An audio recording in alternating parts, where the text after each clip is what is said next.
They lied to you. The secret to building unstoppable wealth was never grind harder, scale faster, or follow the trends. If Solomon, the wisest and wealthiest king the world has ever seen, walked into today's economy, he wouldn't touch 99% of the business strategies you admire. He would laugh at the hustle culture, and then quietly build a Christian business so powerful that even Fortune 500 CEOs would scratch their heads wondering, how did he do it? You see, Solomon's approach wasn't just ancient, it was prophetic. He operated by kingdom principles that don't expire with time. And the truth is, if you're running your business without God's blueprint, you're leaving divine money, favor, and generational impact on the table. In this journey, you're about to discover the only strategy Solomon would use today, and why ignoring it could be the biggest mistake of your financial life. Ready to flip the script and finally align your Christian business with the favor that never runs dry? Then let's dive in. The unnegotiable principle. Start by seeking wisdom, not profit. While most entrepreneurs today scramble for profits, Solomon would have flipped the game on its head.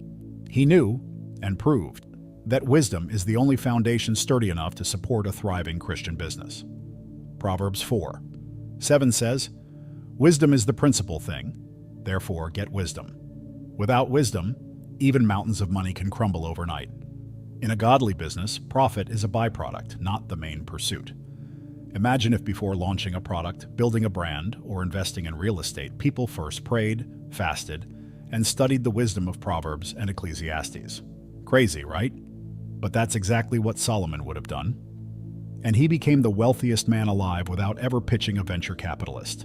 Today, this would look like a Christian business owner spending as much time in study and prayer as in market research. Practically speaking, someone building a godly business today might start each quarter with a wisdom retreat, a full day of disconnecting from the world to seek God's direction.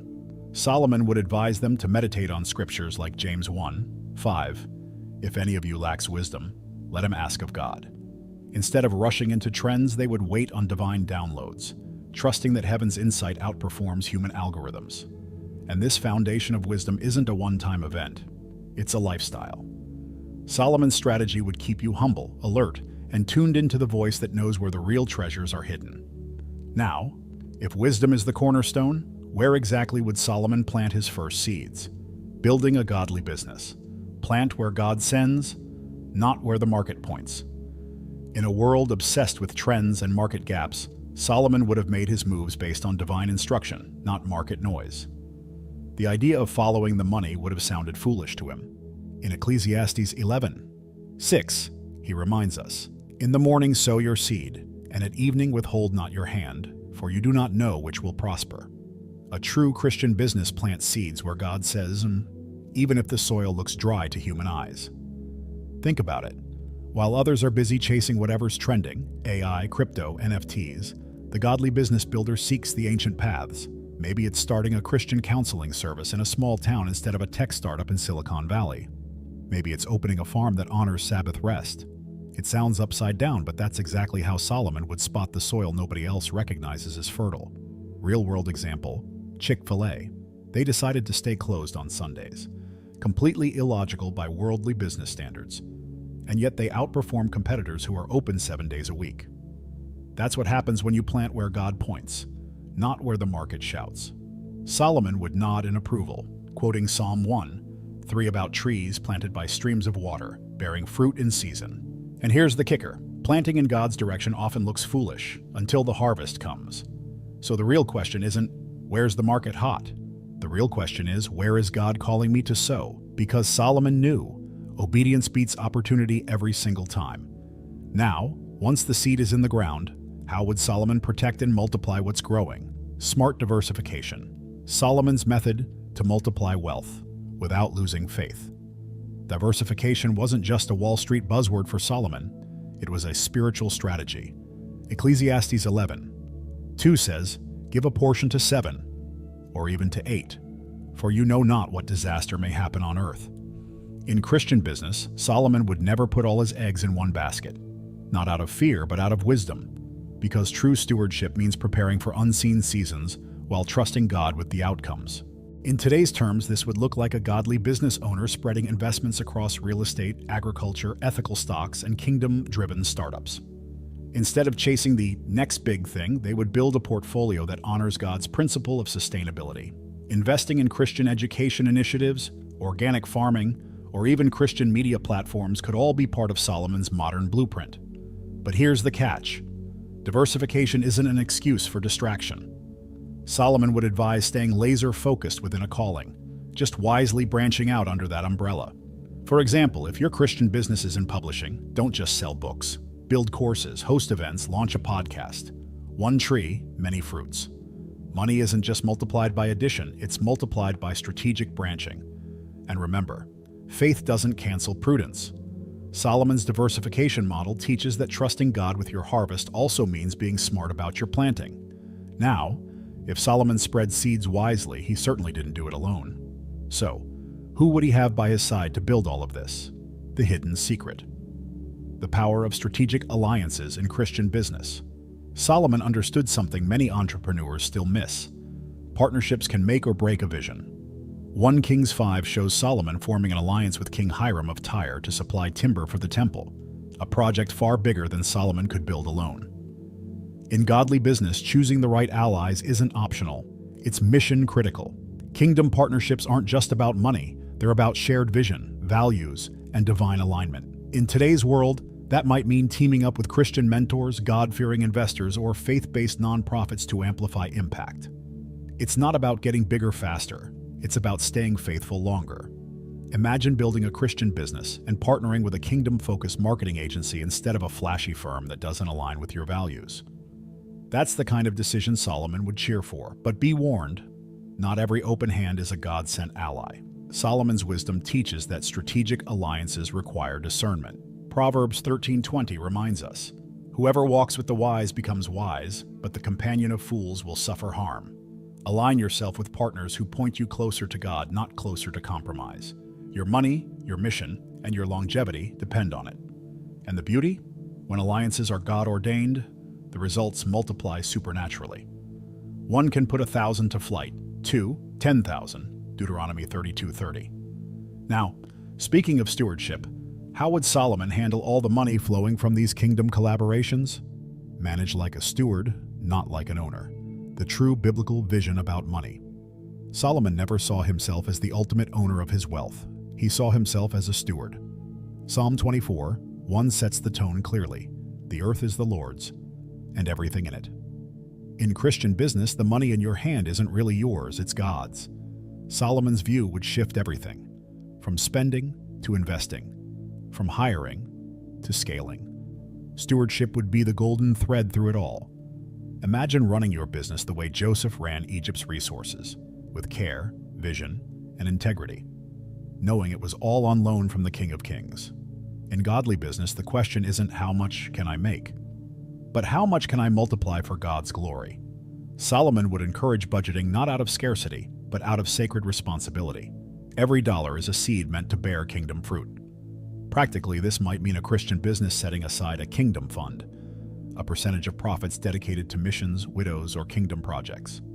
Not as charity after getting rich, but as a non-negotiable from day one. Solomon knew, when you manage with open hands, God trusts you with open heavens. Luke 16:10 echoes this truth. Whoever can be trusted with very little can also be trusted with much.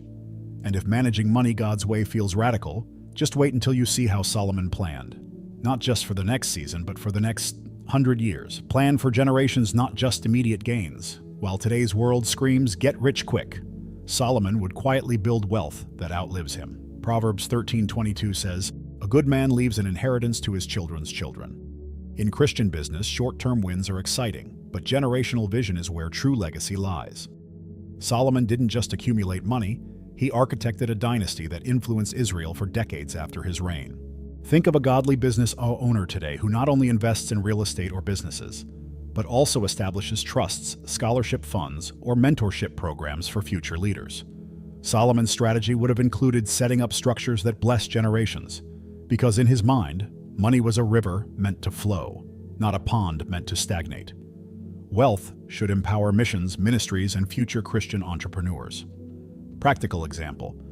Imagine creating a legacy investment account for your grandchildren before they're even born, or establishing a business succession plan that ensures Christian values stay embedded in leadership. Solomon understood that if you don't tell money where to go after you're gone, the world will tell it for you. And it won't be pretty. But here's the twist. Building for generations requires a type of discernment that no financial model can teach. It demands supernatural insight, wisdom straight from the heart of God. And that's why Solomon would rely not just on planning tools, but on something far more powerful: divine discernment, supernatural discernment, hearing God's direction in daily business. For Solomon, discernment wasn't a luxury, it was survival. When he asked God for wisdom instead of riches, 1 Kings 3:9, he unlocked favor that money alone could never buy. In Christian business, the ability to hear God's whisper is what separates temporary success from eternal impact. Solomon's every decision, from choosing alliances to judging disputes, flowed from this supernatural GPS. Today, running a godly business means cultivating a daily habit of asking, "Lord, what would you have me do today?" It's not just praying before big moves. It's inviting God into inventory checks, hiring interviews, product launches, even customer service calls. Discernment turns every boardroom into a prayer room and every transaction into a kingdom act. Practical example: before hiring someone, spend time praying over their application. Before closing a deal, ask God if this partnership aligns with your kingdom assignment. Proverbs 3:6 nails it. In all your ways acknowledge him, and he shall direct your paths. Solomon lived this principle, and it made his leadership unmatched. And the beautiful thing? When you stay tuned to God's voice, your Christian business won't just survive, it'll thrive under divine favor. But Solomon didn't stop at discernment alone. He leveraged another secret weapon to unlock the floodgates of blessing: prayer that moves markets. The prayer that moves markets. Connecting your Christian business to divine favor. Solomon's first act after becoming king wasn't launching a new project. It was offering extravagant worship and prayer, 1 Kings 3:4-5. Before chasing any money, he chased God's presence. In Christian business today, prayer isn't a checkbox before a board meeting, it's the strategy that shifts economies. Solomon knew prayer isn't just preparation for work. Prayer is the work that precedes favor. Imagine beginning every business day not with emails, but with 15 minutes on your knees, asking God to bless the work of your hands. A godly business doesn't move just because of marketing. It moves because heaven breathes on it. Prayer aligns your strategy with God's timing, opens invisible doors, and shuts traps set by competitors you never even saw coming. Practical advice: create a war room space in your office, a small corner where deals are prayed over before they are signed, not just negotiated. Pray Proverbs 16:3 daily over your business. Commit your work to the Lord, and your plans will be established. Solomon didn't gain favor because he was clever.